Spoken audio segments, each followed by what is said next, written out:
What is up, Buff fans? We are here with another edition of Sko Buffs Sports. I'm Troy Finnegan. And I'm Malaina Humphreys. And how was your Valentine's Day, Troy? I had a great Hallmark holiday, Malaina. How was yours? Personally, I am not a fan of the Hallmark holiday, but let's get right into the broadcast. Well, all right then. The Buffs women's basketball team was able to hold serve at home last weekend, picking up a tight win against Washington State last Friday night before coasting to an easy victory against Washington on Sunday afternoon.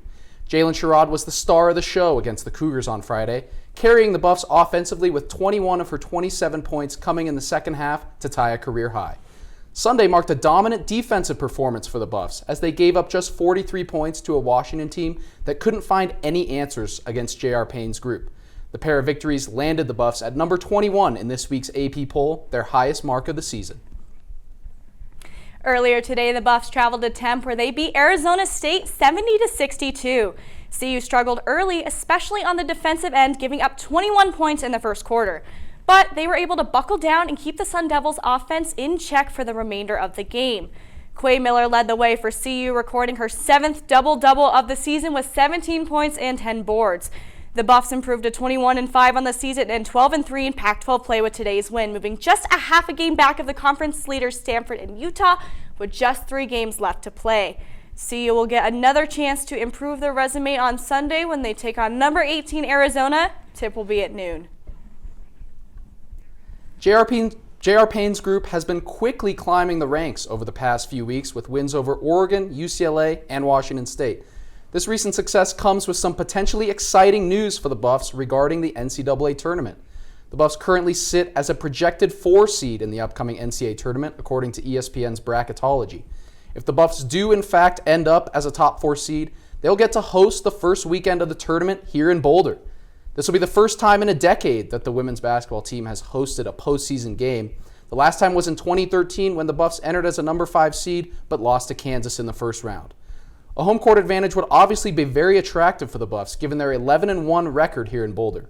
The Buffs will need to finish the season strong to remain a top 4 seed, but their track record to this point speaks for itself. But until we get to the big dance, we have to keep up the good work, and it won't be all that easy. We have a pretty serious schedule coming up. Sydney Pulitzer is here to lay it out for us.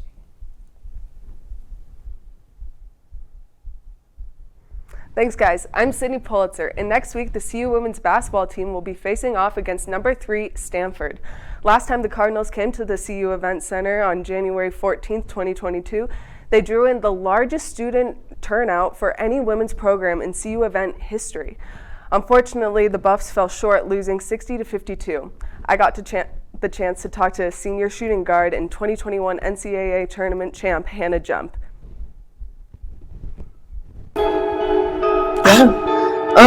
So last year you guys played us at the event center January 14th, 2021, and you brought in the biggest fan attendance for a females program with 3,700 fans attending. So how does that kind of make you feel knowing that you kind of contributed to this like milestone for Colorado?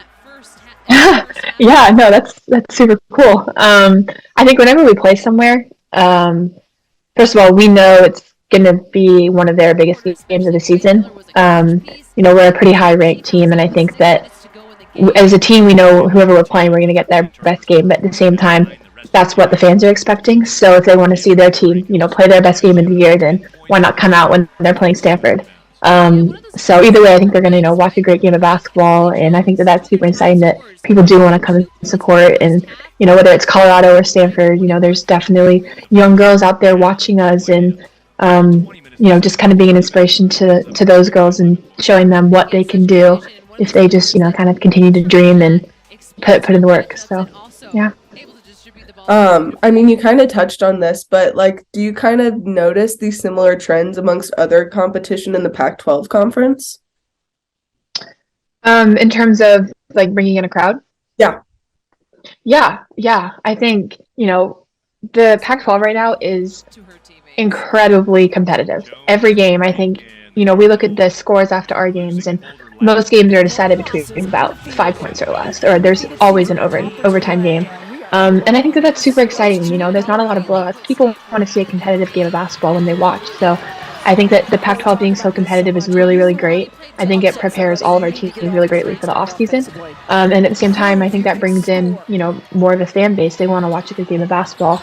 And I think that across the board in the Pac-12, they're going to get that every night. So yeah, I really do think that that's a trend I see. But thank you so much for a good matchup to chat, and yeah, it was really good catching up. And yeah, of course. See you soon. Yeah, I'll see you next week. Awesome. Yeah. Thank you. Jumpin', them boys up to something. The Buffs have struggled beating the Cardinals since 1988 with a 6-26 losing record. Colorado's most recent win over Stanford was back in 2021 in overtime with a score of 77-72. CU lost to Stanford earlier this season 62-49 at the Maple Pavilion and are hoping to avenge their loss. Colorado, now ranked 21st in the country, will play number 3 Stanford this coming Thursday at 3 p.m. In the meantime, I'm Sydney Pulitzer. Back to you guys at the desk. After last weekend's loss against Utah, the Buffs men's basketball team got back in the win column last night, avenging an early season loss with a 67-59 win over Arizona State. Tristan Da Silva led the way for CU with 23 points, and the Buffs hunkered down on defense in the second half to secure the victory. The win marked the first for CU away from Boulder since December 29th. The Buffs will need to get on a roll at the end of the season if they want to earn an NCAA tournament bid, and they have a great opportunity in front of them when they head to Tucson to take on the 8th-ranked Arizona Wildcats tomorrow night. Tip-off will be at 6 p.m. Sticking on the hardwood, Colorado-bound 5-star recruit Cody Williams joins some of the best young hoopers in the nation after being named to the Team USA Junior Select men's roster this week. Williams and Team USA will play in the Nike Hoop Summit All-Star Game this coming April, facing off against an international select team comprised of some of the best young talent around the world. Williams, currently ranked as the 6th best recruit in the nation by ESPN, will join the nation's #1 recruit Justin Edwards, along with the GOAT's son, Bronny James, in the game. Since the annual event started in 1995, 253 alumni have been drafted to the NBA. It is certainly reasonable to expect Williams to add to this number in the coming years. After being selected for the McDonald's All-American game last month, Williams is certainly getting Colorado basketball fans excited for next season. We have some former Buffs making waves in the NBA recently. Spencer Dinwiddie was part of yet another blockbuster trade involving him and Kyrie Irving. Irving was sent over to the Dallas Mavericks, and Dinwiddie returned to his former Brooklyn Nets right before the trade deadline. We are excited to see what he will do over there, as he will most likely be taking on a bigger role than he had in Dallas. Derek White has been on fire recently for the Boston Celtics and was named the Eastern Conference Player of the Week. In that week, White averaged 24.5 points per game and played a major role in adding 4 more wins to their already amazing record. We love seeing our Pro Buffs succeeding, and we wish them the best of luck for the remainder of the season. Moving back to the gridiron, Colorado now has the #1 football transfer class in America, according to 247 Sports, which takes us right into our trivia question this week. We didn't want to make this one too obvious, so when was the last time Colorado had a transfer class ranked in the top 35? We'll have that answer later in the show.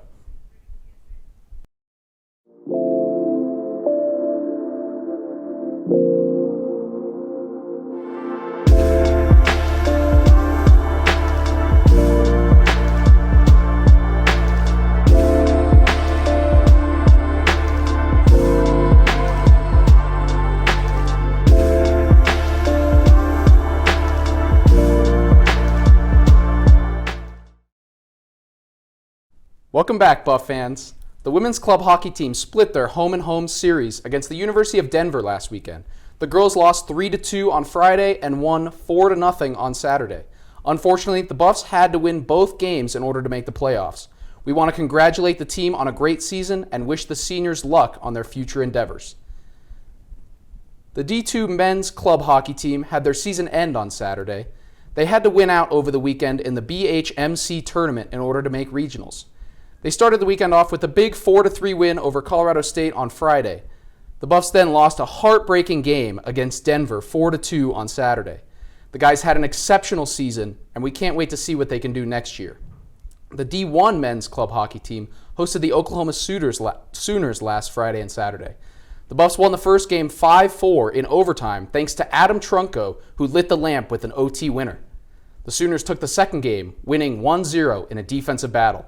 The team is traveling to Oklahoma City to take on Central Oklahoma for a 2-game set. They play Friday and Saturday, and puck drop for both games will be at 6:45 p.m. The WWCHL Conference Tournament is in Boulder this weekend. Though Colorado did not make it, Sko Buffs Sports will still provide coverage of this tournament. There will be 5 games throughout the weekend, 2 on Friday and Saturday, with the championship game coming on Sunday. Arizona State, Utah, GCU, and Colorado State will battle it out to see who takes the crown this season. Colorado have won the last 2 tournaments, so they will not have a chance to three-peat. If you want to see some hockey action, stop by the Rec and check it out, or check out our YouTube channel at Sko Buffs Sports to catch the broadcasts. The lacrosse team is now 0-2 after a struggle during their opening weekend.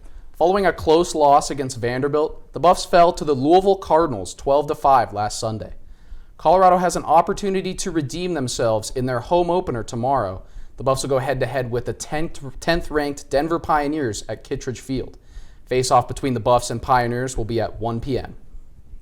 CU men's club lacrosse team is getting ready to start off their season as well. They finished last season with an 8-6 record, and they are shooting to improve from there this year. They face off against Nebraska this Sunday at 1 p.m. at the Kittredge Field. The Sko Buffs team will be streaming the hockey tournament at that time, but in the future you can catch men's club lacrosse live streamed on our YouTube. If you were watching the Super Bowl this past Sunday like the rest of the country, then you probably saw some familiar faces in an Oikos commercial. That's right, our very own Deion Sanders and the rest of his family starred in a yogurt commercial debating who was the strongest Sanders. Take a look and let us know who you think the strongest is.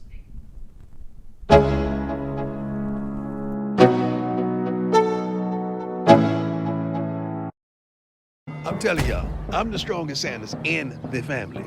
The whole family. Nah, this is strong. How's that for strong? This that auntie strong. Can y'all do this? Boy, you want to see strong? That is strong. Speaking of Coach Prime, the spring football game is set for April 22nd. In the past, there has been very minimal attendance for the scrimmage, but this year is going to be different. Last year, there were less than 2,000 fans at Folsom. As of yesterday, there were 27,000 tickets sold. That destroys the spring game attendance record, which was 18,000 in 2008. Prime himself said that he hopes to play the spring scrimmage to a sold-out stadium. The CU Athletics website saw heavy traffic as the ticket link opened at 10 a.m. This was the first time the website had a queue, so go grab your tickets to make sure you get a chance to see Deion and his squad in action. Both Troy and I have secured our tickets, but we still know someone who hasn't.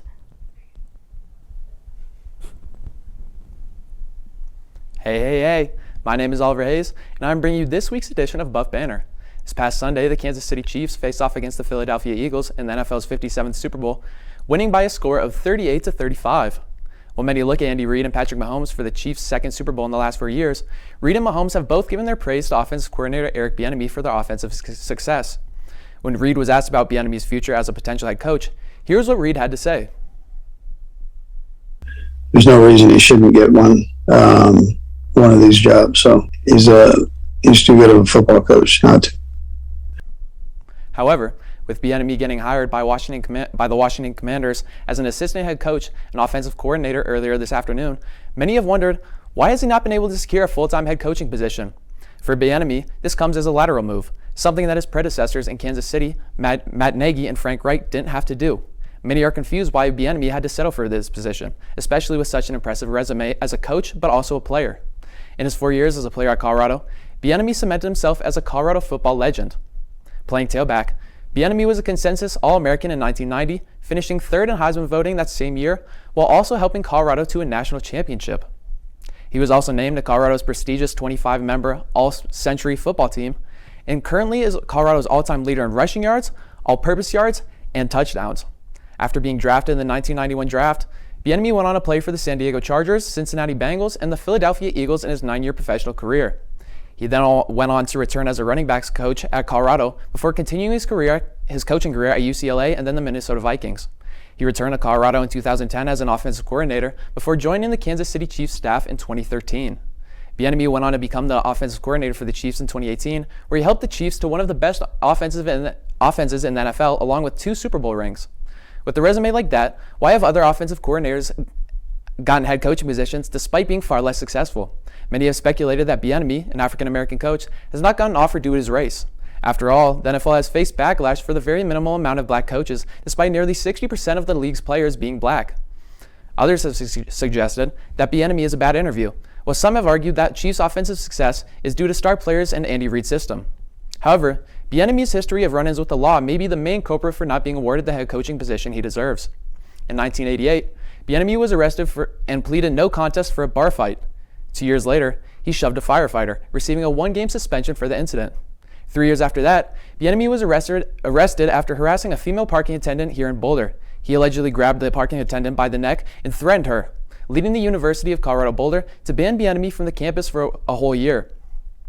Bieniemy also committed a number of driving violations from 1989 to 1993, leading to a suspended license, which he later violated. His last run-in with the law came in 2001 when he was arrested for driving under the influence. Does an individual's athletic success as a player or coach override their actions of the past? I guess that is up for NFL owners to decide in the case of Eric Bieniemy. My name is Oliver Hayes, and that is all for this week's edition of Buff Banner. We'll be back after the break.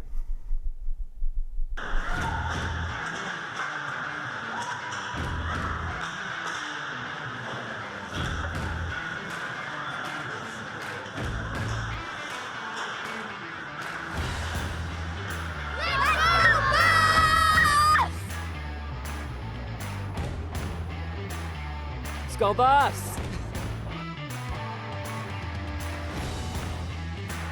Sko Buffs! Thank you.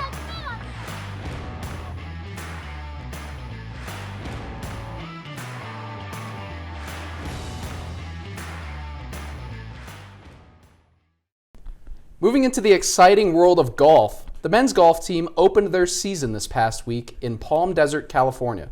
The Buffs fought hard and put up a decent amount of points during the first leg of the championship. Sophomore Dylan McDermott swept all 3 of his matches, adding to his already very impressive record here at CU. Despite other wins from sophomore Jack Holland, the second-seed San Diego Toreros just barely edged out the top-seeded Buffs to win the championship, with 3 wins compared to the Buffs' 2. A 6th match played ended in a draw.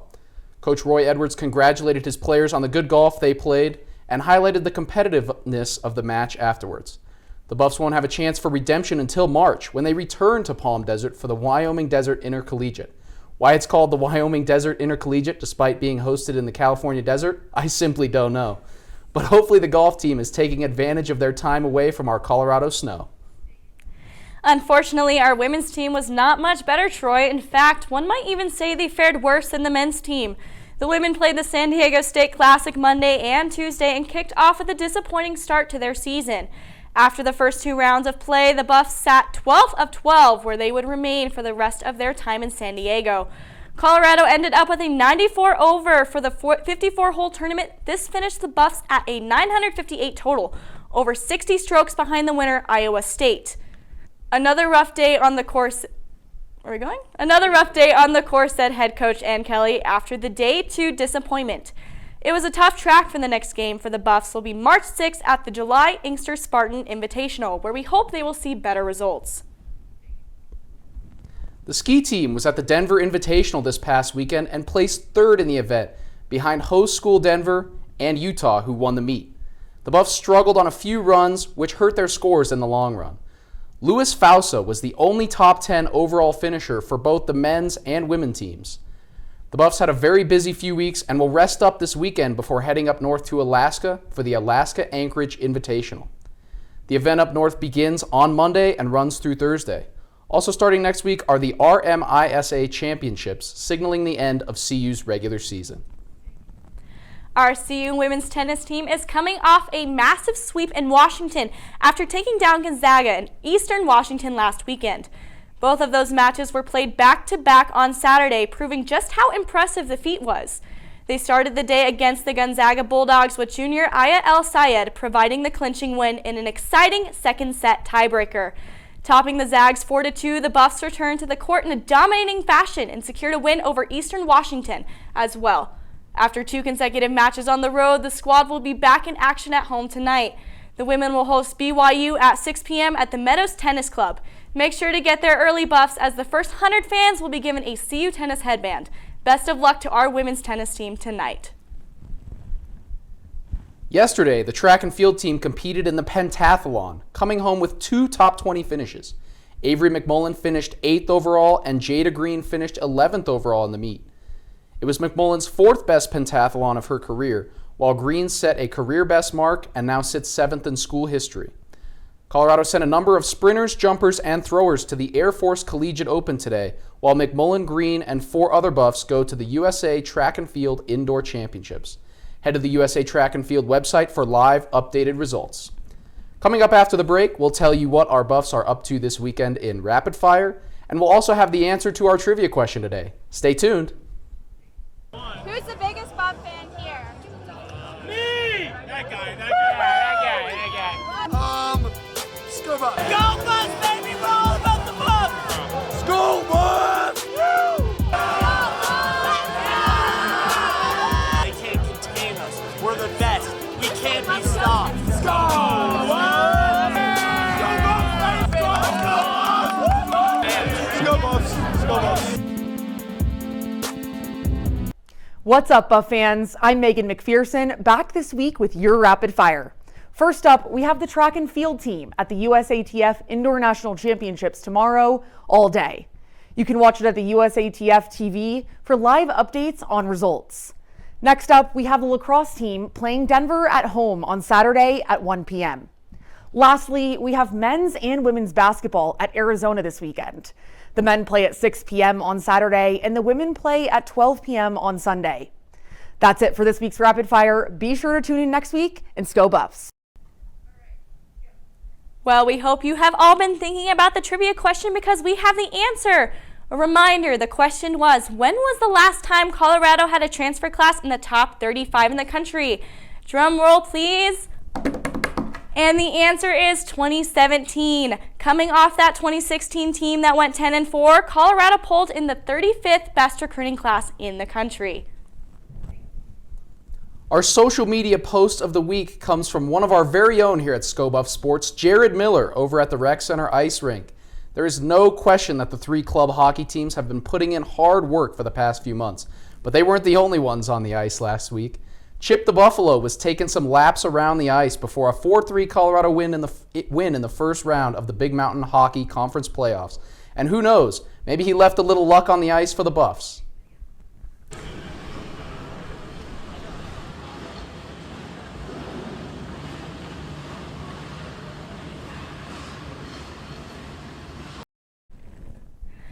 All right, well, Chip's has some skills, and I'd pay some good money to see you on the ice. I think you'd look like a giraffe.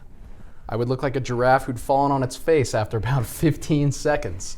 Well, don't worry, I'd pay for the ER bill. Thank you for tuning in this week. I am Malaina Humphreys. And I'm Troy Finnegan. Have a great weekend, Buff fans, and remember, you heard it here first.